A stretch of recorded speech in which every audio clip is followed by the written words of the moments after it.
In the Shadow of the Erdtree video, we're going to be talking a little bit about the game's difficulty. I know this is a hot topic right now.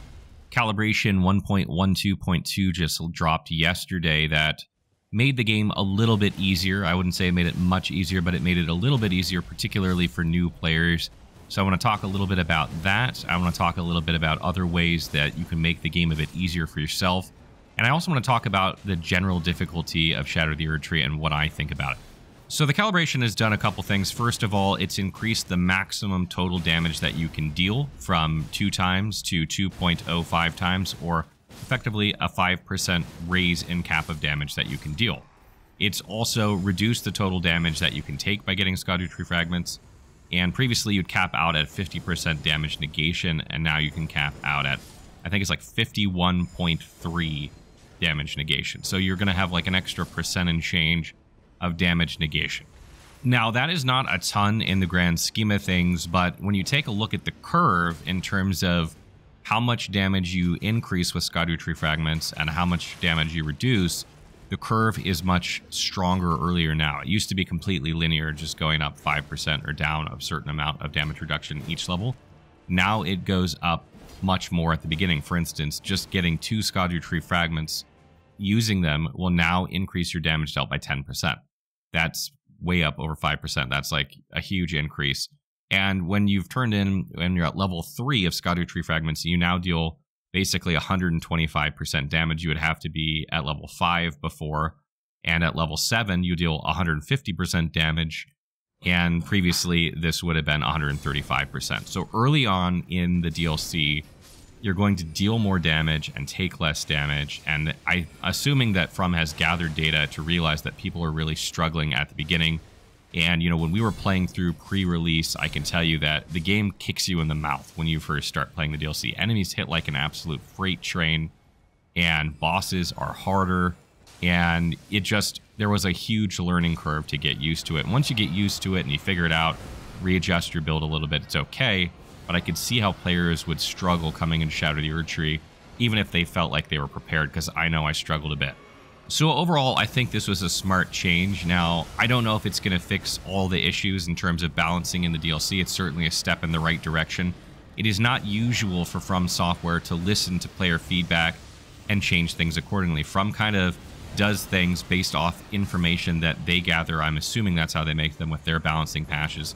But they don't typically listen to, like, you know, thousands and thousands of player feedback in order to make changes. So this is kind of, you know, not the norm for them. So that's really interesting to see.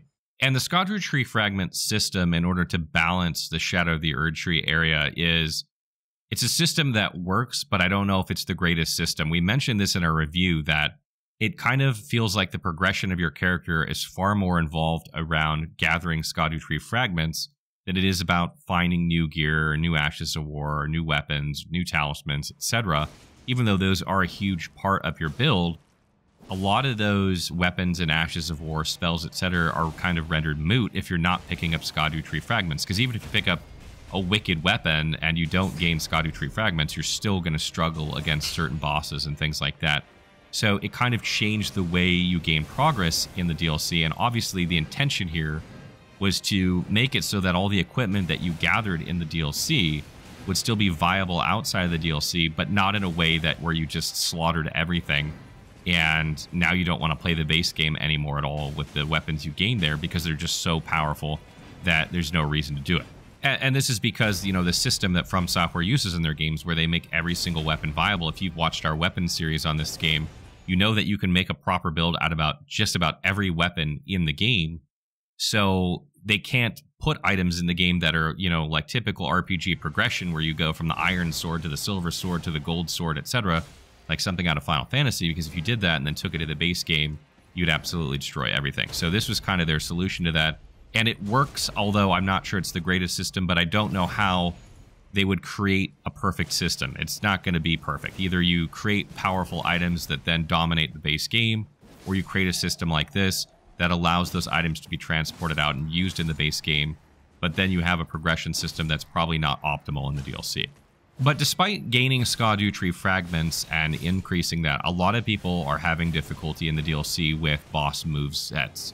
Bosses in the DLC are just so aggressive compared to the base game. They hit hard, they have higher health pools, they have higher resistances.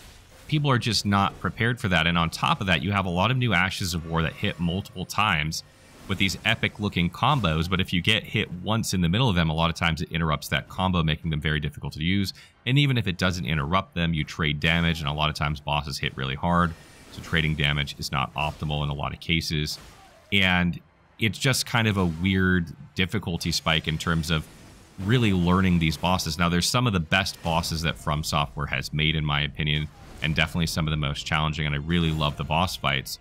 But if you're a new player to the Fromsoftware franchise, or, you know, Souls games in general, and you came in with Elden Ring, and your success in Elden Ring was based on the fact that you could go a different direction if you got stuck in one, then I think the DLC was a bit of a rude awakening there, because every boss is kind of difficult in the DLC. It's not every single one. You know, the reused ones are obviously not as difficult, but there are some very challenging bosses. And I can imagine as a new player to the franchise, that's got to be a bit overwhelming. But there are a couple other things you can do besides picking up Scadutree fragments, and I will just mention here that we do have the locations of all of those on the wiki. Quite a bit of them can be gathered rather easily. So if you're struggling in an area, maybe ride around and pick those up and see if that makes your journey a little bit easier. Another thing that you can do is level up. A lot of people are kind of stuck on the meta 150, myself included. You'll notice that all my builds are right around 150. They're kind of in the 150 to 160 range because I used a couple of levels to, you know, kind of round out some stats or whatever in my build. But I think a lot of people are scared to level up because the meta is typically 150 or has been in Elden Ring for some time. And this is something I felt like we should have mentioned in our review, is that I feel like the meta in the DLC is going to raise. It's either going to go up to like 175 or 200. My guess is it'll probably go up to 200.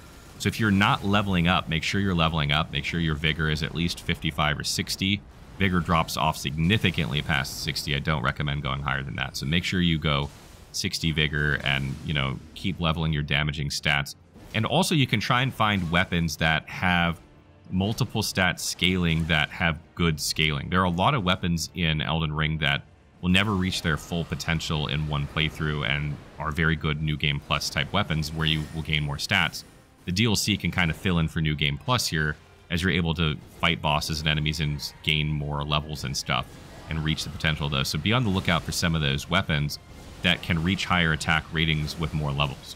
And on the flip side of that, you might want to try and stay away from weapons that only have like one stat scaling, or maybe they have two stats, but the second stat is like, you know, E scaling and it's terrible. That way, as you reach higher levels, you can keep increasing your damage and kind of keep up with the DLC. If you have a weapon that like only scales with dexterity, and then you get to 80 dexterity and you can only get like 10 more attack rating going to 99 or something like that, then you're not really going to be able to optimize that build for like level 200 or something like that. Whereas if you have a weapon that's got dexterity and strength scaling, and even though the strength's less than dexterity, once you hit 80 dexterity and you go up to 50 strength, you get more damage, etc. There are a lot of weapons out there that scale very well. So you might want to stay away from some of these weapons if you're struggling. If you're not struggling, that's fine. But if you are, you might want to consider switching that up.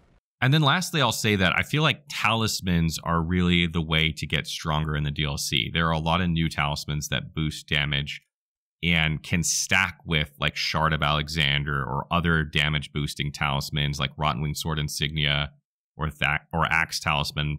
For instance, the new Smithing Talisman increases thrown weapon attacks. Well, there are all the weapons that have thrown weapon attacks can also use charged thrown weapon attacks. So the Axe Talisman works well with those.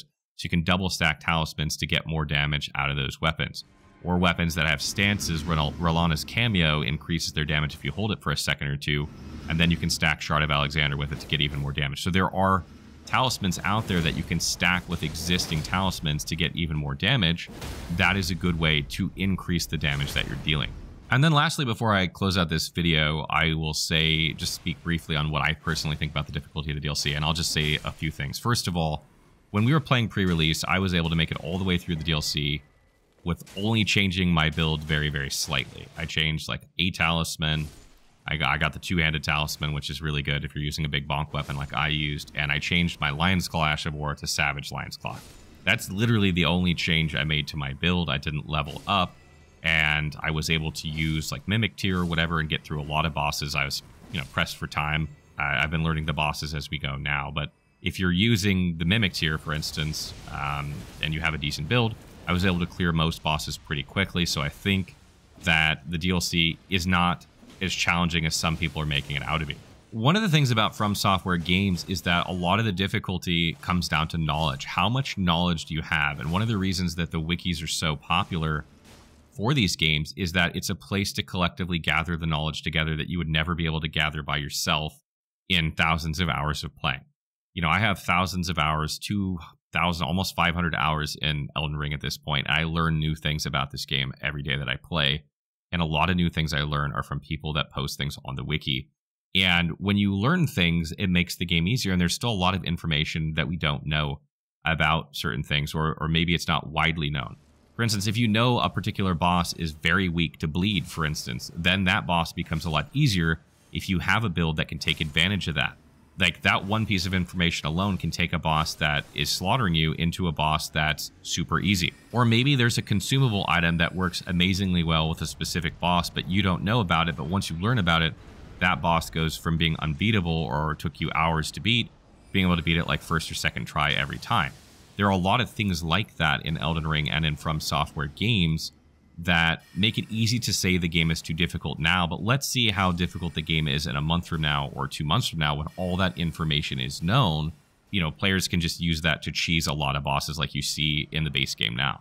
So overall, I'm very happy with the change that Fromsoftware made. I think it's too early to say whether Elden Ring is too difficult or not. I think for me personally, it's been about right as a Souls veteran. I think probably most Souls veterans are probably on the fence about it. They're probably like, maybe it's borderline too hard, but it's like right in there, and it's pretty good. I mean, if you can beat Sekiro, then I feel like this isn't any harder than that, really.